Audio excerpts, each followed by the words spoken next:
Hi there. So apparently over 80% of workforce actually are dissatisfied with what they do. Not really too surprising a statistic. And that may be one of you right now. So that's maybe at least 2/3 of the people watching this video are dissatisfied with the work they're doing right now. And I just really want to take a moment just to discuss some of the reasons why you might be in the situation right now, and a little action step afterwards as to what you can do to try and discern what is the right step for you particularly. So one of the reasons why you may be dissatisfied but yet seemingly not really making any changes or making any shifts is because you're kind of comfortable with the situation you're in right now. Say if you've been in this work environment for 10 years plus, you're used to processes, you're used to the culture, so you can kind of navigate your way through. You're familiar with the system. Another reason why you may be in this situation is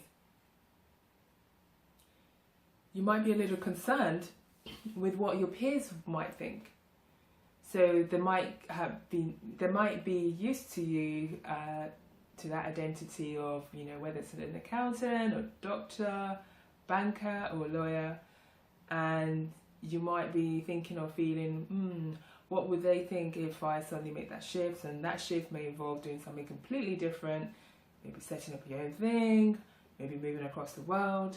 What would they think? How would they, perceive you? And a third reason why you may be feeling stuck right now in spite of the costs, and that cost, example of costs could be, excessive levels of stress, poor quality relationships because you're always moaning and because you're unhappy, but yet not really seemingly making much visible changes to change your situation. The third reason could be actually the salary is quite good, and as a result of that nice salary, you've maybe had certain benefits, maybe a bit more holidaying than you would otherwise get the opportunity to be doing. An example that comes to mind actually is a banker who shifted to becoming a co-founder for an adult learning organisation. So whilst his salary dropped, his satisfaction and fulfillment skyrocketed. He had much more ownership over his working life. Now that may have worked well for him, but it's not necessarily for everyone. And so one thing you need to check in is to facilitate your decision making, whether to change or fully accept your situation for what it is right now. One of the first questions that you could ask yourself is, what's the worst case scenario that could happen if I make that change? If you're really struggling with this question, you could also consider asking your peers. Ask a few of them and just listen to the insights that are shared. And whilst you're at it, ask them, what do they perceive as the best possible consequences that could happen of making that change?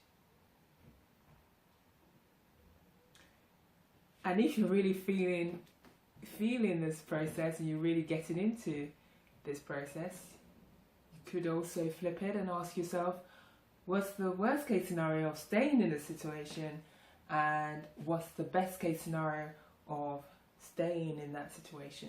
And so that way you've got a full picture,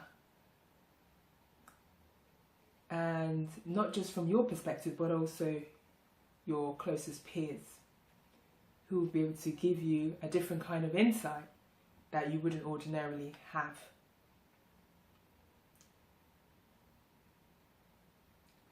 I hope that helps. I'm sure you have lots of fun doing that, and I'd love to hear more about how you get on.